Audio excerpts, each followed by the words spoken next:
Welcome to Conference Whispers InfoComm 2024 or IC24 Video Edition.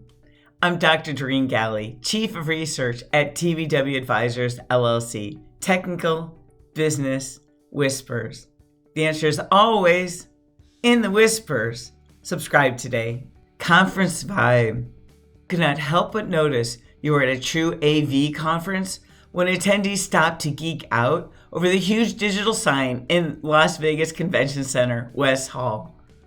They were specifically discussing how they would create such an item, something not witnessed prior to IC24. IC24's premier event for AV professionals, 71%, and IT professionals dealing with AV, 29%. The 967,000 registered visitors from 125 countries had no significant wait time, as registration rarely had any line at all. Spanning 7 days, IC24 leveraged 407,000 square feet of exhibits in the Las Vegas Convention Center, West Hall, and Central Hall. The two halls are connected by a walkway that you can enjoy or ride in the Vegas Loop. If you chose the walking route, quite a view, including one of our famous sphere, could be enjoyed. Due to construction, finding the Vegas Loop from Central Hall required a covered walkway through a temporary hallway. A very formal ceremony was held to open Central Hall, including a formal ribbon cutting. We also filmed Thursday's Central Hall opening and tried the time-lapse effect in Central Hall for the first time. If you got hungry, the show provided food, or you could buy food in the food court in Central Hall or any of West Hall's food court.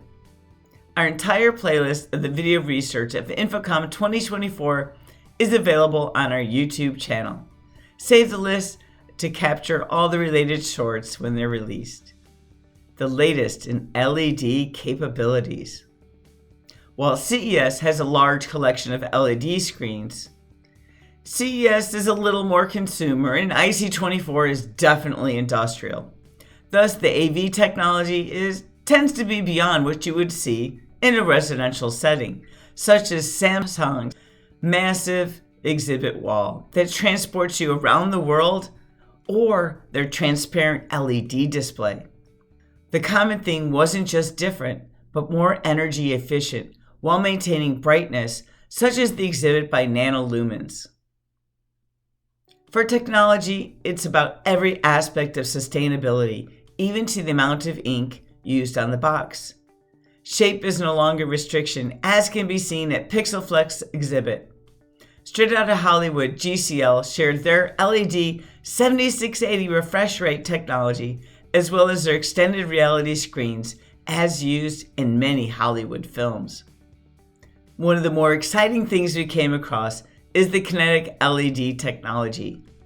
LG Business had their large Kinetic LED display on the main hall of West Hall. From the side, you can see why it's called Kinetic.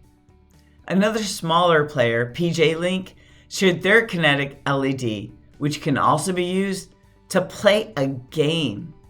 From an angle, you can still see it operates, and by standing slightly to the side, you can appreciate its kinetic capabilities. AV tech. As one would expect, there's also a lot of AV tech.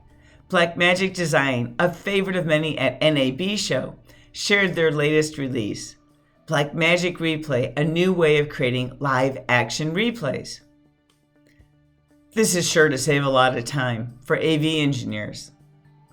For those attempting to synchronize many devices connected across a cable, a main stage in Central Hall had a demonstration leveraging P2P to synchronize time.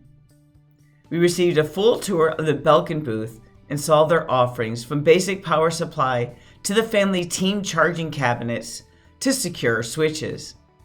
In the trailblazing zone, we also came across HiSec Labs, who shared their products specialized to secure AV peripherals.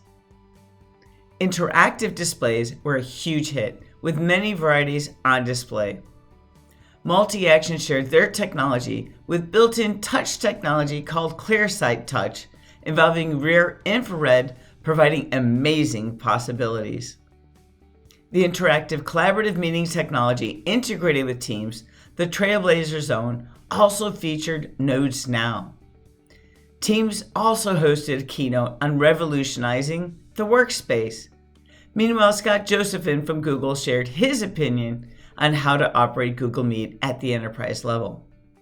Diversified also shared their vision for enhancing user experience through intelligent workspace transformations. One of the biggest use cases for all of this AV tech is the universities. Jody Penrod, CIO at Marshall University, held a discussion on leveraging AI in the classroom. It was here we first discovered the well-loved Catchbox, a tossable mic that worked amazingly well, except at their booth. It was so much fun that people went out of their way to ask questions. QSys led a talk on digital twins and generative AI in AV. If you haven't gotten started with AI yet, Chiang Lo from UCLA shared his 10-point checklist. A deep dive on where to use generative AI in AV was provided by senior trainer of Office Pro. If you were left with questions, a follow-up to the keynote was specifically a Q&A session, included a discussion on how AI could be regulated. Next year's conference.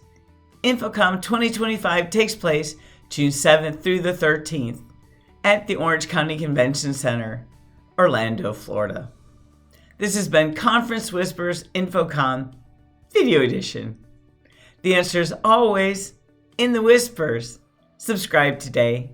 Have an amazing day.